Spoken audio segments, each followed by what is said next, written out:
तो अब हमने वो युगों युगों वाली गलती बिल्कुल भी नहीं होने देनी है।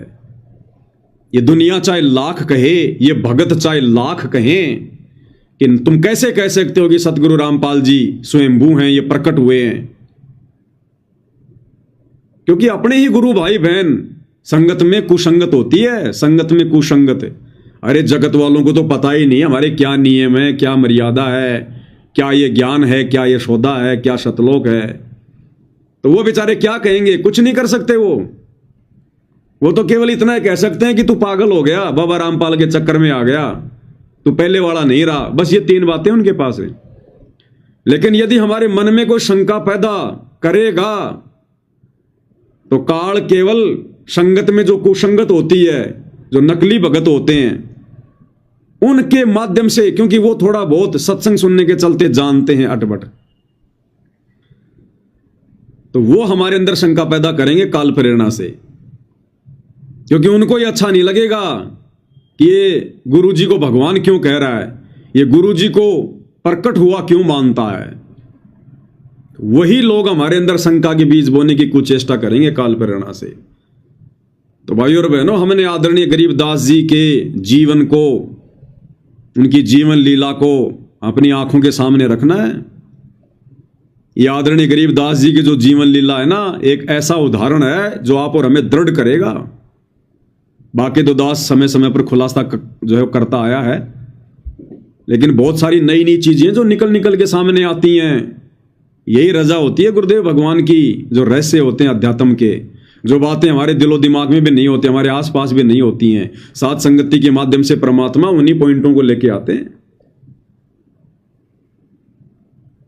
तो जिस प्रकार आदरणीय गरीबदास जी 12वें पंथ के प्रवर्तक थे, और ये 12 पंथ किसने चलाए? काल ने। काल ने 12 पंथ चलाए। इसने परमात्मा से कहा था कि जाओ तुम अपना एक पंथ चलाओगे, मैं 12 पंथ चलाऊंगा तेरे कबीर नाम से। इसलिए तो गुरुदेव भगवान ने कहा कि 12वें पंथ की जो आत्माएं हैं वो ना तो भक्ति को समझ पाएंगी, ना भगवान को समझ पाएंगी। 12 पंथ काल फुरमाना और भूले जीव न पावे ठिकाना। ये 12 पंथ हम ही को ध्यावें और ये अस्थिर घर का मर्म न पावें। कबीर भगवान कहते हैं कि ये 12 पंथ, ये कबीर कबीर का गाएंगे गुण, लेकिन इनके पास में कबीर की भक्ति की छींट भी नहीं होगी। और 12 पंथों के जो भगत होंगे, जो पंथी होंगे, वो काल के मुंह में रहेंगे, काल के मुंह में। 12वें पंथ नाम जो लेही हमरे मुख में आन समोई। कौन कहता है? काल। कि 12 पंथ नाम जो लेही, यानी 12 पंथों तक जो व्यक्ति उपदेश लेगा, जो गरीबदास जी के भगत हैं, वो भी काल के मुख में रहेंगे, काल के मुख में। 12 पंथ नाम जो लेही हमरे मुख में आन समोई। तो 12 पंथ भाई और बहनों किसने चलाए? काल ने। अब विचार करो भाई और बहनों, काल ने सबसे पहले जो पंथ चलाया तो काल ने अपनी आत्मा भेजी होगी ना, क्योंकि पंथ काल चला रहा है, तो पंथ को चलाने वाला कौन भेजेगा? काल ही भेजेगा। तो 12वां पंथ किसका? काल का। तो आत्मा किसकी होनी चाहिए? उस 12वें पंथ को चलाने वाली आत्मा, वो प्रवर्तक कौन भेजेगा? काल भेजेगा। लेकिन गरीबदास जी को तो हम काल का प्रवर्तक कह ही नहीं सकते, क्योंकि अब हमें हकीकत का पता चल गया कि गरीबदास जी के रूप में तो खुद कबीर भगवान थे, कबीर परमात्मा थे। पंथ काल का और उसके प्रवर्तक बन गए खुद कबीर परमात्मा गरीबदास जी के रूप में। फिर वो काल वाली आत्मा कहां गई? काल ने भी तो भेजी होगी ना। ये तो चलो बीच में परमात्मा ने खेल खेल दिया, लेकिन 12वें पंथ का प्रवर्तक काल ने भी तो भेजा है। वो कहां है? ये है वो गूढ़ रहस्य भाई और बहनों। परमात्मा कैसे शिशु रूप में 8 सितंबर 1951 को प्रकट हुए हैं सतगुरु रामपाल जी। गरीबदास जी ने क्या कहा अपनी वाणी में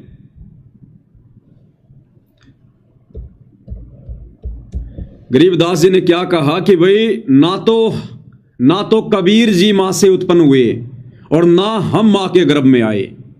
इस पॉइंट को ध्यान रखना भाई और बहनों। सतगुरुदेव भगवान अपने मुख कमल से आदरणीय गरीबदास जी के विषय में बता रहे हैं और क्या कह रहे हैं कि गरीबदास जी यहां कह रहे हैं कि ना तो कबीर जी मां से उत्पन्न हुए और भाई ना हम मां के गर्भ में आए। ध्यान से सुनिएगा। गरीबदास जी के कबीर साहब मां का पैदा नहीं हुए थे और ना हम गर्भ में आए भाई। शब्द स्वरूपी रूप हम। क्लियर? क्या कह रहे हैं परमात्मा गरीबदास जी के विषय में कि गरीबदास जी कह रहे हैं कि ना तो कबीर साहिब मां से उत्पन्न हुए और भाई ना हम गर्भ में आए। तो गरीबदास जी अगर मां के गर्भ से उत्पन्न नहीं हुए फिर कैसे उत्पन्न हुए?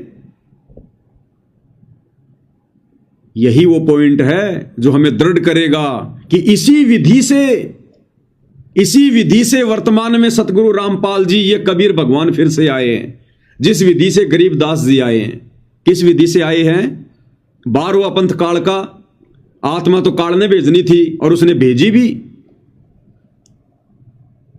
गरीबदास जी की जो मुंह बोली माता जी थी रानी देवी जी को जो गर्भ था 9 महीने, उस गर्भ में काल की आत्मा थी, काल की आत्मा। और उस आत्मा ने रानी देवी के गर्भ से जन्म भी लिया, उसने जन्म भी लिया। लेकिन समर्थ सतगुरुदेव भगवान ने स्वयं 12वें पंथ का प्रवर्तक बनना था, अपने ज्ञान का उजियारा करना था। तो जैसे ही रानी मां के गर्भ से वो काल के द्वारा भेजी गई 12वें पंथ को चलाने वाली आत्मा उत्पन्न हुई, गर्भ से बाहर आई, उस समय ये परमात्मा बेहोश कर देते हैं, निंद्रा में, गहरी निंद्रा में सुला देते हैं उस आत्मा को जो मां की भूमिका में होती है। और जो काल के द्वारा भेजी गई जो आत्मा आई थी, जो मां के गर्भ से वो जन्म लेकर, उसको परमेश्वर गौण कर देते हैं। ये तो सेकंडों का काम है भगवान का, चुटकियों का काम है परमात्मा को। उस आत्मा को परमात्मा गायब कर देते हैं। जैसे अब्राहिम सुल्तान जंगल में शिकार खेलने गया और पानी की भयंकर प्यास लग गई, हिरण के पीछे दौड़ लिया, मरने को हो गया। फिर उसने देखा कि एक बहुत सुंदर बाग है, बढ़िया तालाब में पानी है, एक बाबा जी है, 3 जो है कुत्ते लेके बैठा हुआ है। उसने आम अंगूर खाए, सेब संतरे खाए, पानी पिया, घोड़े को खिलाया पिलाया, बाबा जी से बात करी। अंत में जब बाबा जी ने कहा कि नालायक भक्ति कर ले, ये तेरे बाप दादा हैं ये कुत्ते, इनको खिलाऊंगा मलवा, दे उनके साकड़ की। और अब जो अब्राहिम सुल्तान है बलक बुखारे का बादशाह, वो भी मरने के बाद में कुत्ता बनेगा। ये जो बेल है ना तीसरी, उसको बांधूंगा। तो ये सुनकर अब्राहिम के पसीने आ गए, उसके चरणों में गिर गया नीचे, क्षमा करो परवरदिगार, क्षमा करो। 2 मिनट बाद में जब उठा तो देखा वहां तो कुछ नहीं, सब गायब। वो कुत्ते भी गायब, बाबा भी गायब, तालाब भी गायब, बाग बगीचे, सेब संतरे सब गायब। तो ये कोई बड़ी बात नहीं है परमेश्वर के लिए। परमात्मा तो पूरी सृष्टि को एक चुटकी में यूं गायब कर दे। अपने नाखून के ऊपर परमात्मा पूरी सृष्टि को ठहरा दे, नाखून पे जाके आधे बाल के ऊपर शकल पसारा, ऐसे पूर्ण ब्रह्म हमारा। तो ये परम शक्ति है सतगुरु रामपाल जी कबीर भगवान। तो काल के द्वारा भेजी गई आत्मा, क्योंकि काल के पंथ को चलाने के लिए काल अपनी आत्मा भेजेगा, तो रानी मां के गर्भ में काल की आत्मा थी। और जैसे ही वो आत्मा बाहर आई, अब ये असंख्य कलाओं का स्वामी, गरीब सब पदवी के मूल हैं, सकल सिद्धि हैं तीर, दास गरीब सतपुरुष भजो अविगत कला कबीर। इनके पास तो पराशक्ति है, पराशक्ति जो 8 सिद्धि 9 निधि 24 सिद्धियों की जो स्वामी है, जननी है, पराशक्ति पूर्ण पटरानी, शतलोक की कहूं निशानी। जिस पराशक्ति से परमात्मा ने पूरी सृष्टि को रचा।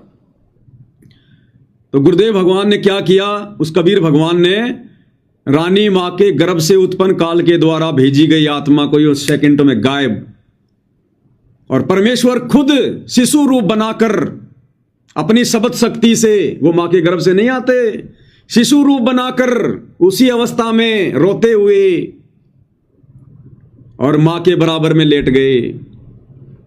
किसी को नहीं पता भगवान ने आप और हमारी यानी इंसानों की चरम दृष्टि को भी धोखा दे दिया। कौन उत्पन्न हुआ था और कौन आ गया, काल की चरम दृष्टि को भी धोखा। इसलिए फिर गरीबदास जी के बारे में कहते हैं, और गरीबदास जी भी कहा करते थे भाई मेरा तो जन्म हुआ है, क्योंकि जन्म तो हुआ था, लेकिन जन्म हुआ किसका? उस काल के द्वारा भेजी गई आत्मा का। इसलिए गुरुदेव कहते हैं कि गरीबदास जी का गांव छुडानी में जन्म हुआ। और फिर क्या कह देते हैं कि गरीबदास जी तो खुद परमात्मा थे, वो तो बंदी छोड़ थे। हम भी तो जयकारा लगाते हैं, बंदी छोड़ गरीबदास जी महाराज की जय। लगाते थे कि नहीं लगाते? तो बंदी छोड़ कौन होता है? कबीर भगवान। तो दोनों बातें हो गई यहां पर। यह भी कह दिया कि गरीबदास जी का गांव छुडानी में रानी माई के गर्भ से जन्म हुआ। तो जन्म हुआ भाई, लेकिन वो काल के द्वारा भेजी गई आत्मा का हुआ। बाद में अपनी शब्द शक्ति से, अपनी वचन शक्ति से शिशु रूप बना लिया परमात्मा ने, लेट गए। अब दुनिया की नजरों में तो जन्म ही हुआ, और संत भी अपने आप को छुपा के कहेगा मेरा जन्म हुआ। और ये तत्व ज्ञान क्यों दिया? इस तत्व ज्ञान से फिर हम समझेंगे जन्म किसका हुआ और फिर प्रकट कौन हुआ। ऐसे ही 8 सितंबर 1951 को परमपिता परमेश्वर सदगुरु रामपाल जी भगवान, ये स्वयंभू परमात्मा परिभू, जो किसी मां के गर्भ से जन्म लेकर नहीं आते, इंद्रो माई के गर्भ में 9 महीने जो आत्मा थी वो काल की आत्मा थी। वो काल की आत्मा थी। संस्कारवश जिस आत्मा ने आना था उसके गर्भ से वो आत्मा थी। लेकिन परमेश्वर ने पिछली पीढ़ी में आना था, समय अपना निर्धारित किया हुआ था। और जैसे इंद्रो माई के गर्भ से वो आत्मा बाहर आई, उस आत्मा ने जन्म लिया। उसी समय सेम टू सेम लीला कबीर परमेश्वर जी ने अपनी वचन शक्ति से, शब्द शक्ति से अपना शिशु रूप बनाया, उस आत्मा को गायब कर दिया और अपनी मुंह बोली माता के बराबर में लेट गए जैसे भी थे। जन्म दिलाने वाली दाई को भी पता नहीं चलेगा कौन आ रहा है कौन जा रहा है, कौन सा बच्चा आया था और कौन सा बच्चा मेरे हाथ में आ गया। ये परमात्मा ऐसा ही खेल खेलता है। इसकी समर्थता को भाई और बहनों कोई जान नहीं सकता। नामा और रैदास रसीला कोई न जाने अवगत की लीला। उस दाई को भी नहीं पता चला होगा जिसने बच्चा पैदा करवाया होगा, क्योंकि उस समय तो जो दाई होती थी, गांव की जो बूढ़ी औरतें होती थी जिनको थोड़ा बहुत बच्चे पैदा करवाने का अनुभव होता था, वही बच्चे पैदा करवाया करती थी। हॉस्पिटल में नहीं जाया करते थे। उसको दाई कहते थे जो बच्चा पैदा करवाती थी। उसको भी नहीं पता चला, उसकी आंखों के सामने परमात्मा चेंज हो गए, बदल गए। वचन शक्ति से अपना सेम टू सेम रूप बना लिया। उस काल की आत्मा को फुर गायब। कैसे?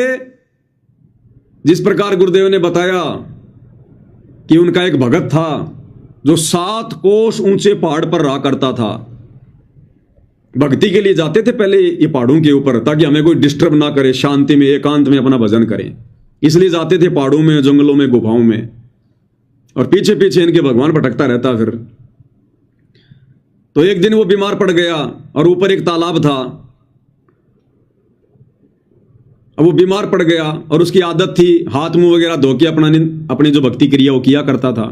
इतना बीमार हो गया उससे खटिया से नीचे भी नहीं उतरा गया कि अब क्या करूं। नीचे तालाब पे आता था वो हाथ मुंह धोने, पहाड़ के नीचे वो तालाब पे आता था हाथ मुंह धोने के लिए। वहीं होगा कहीं आसपास थोड़ा बहुत।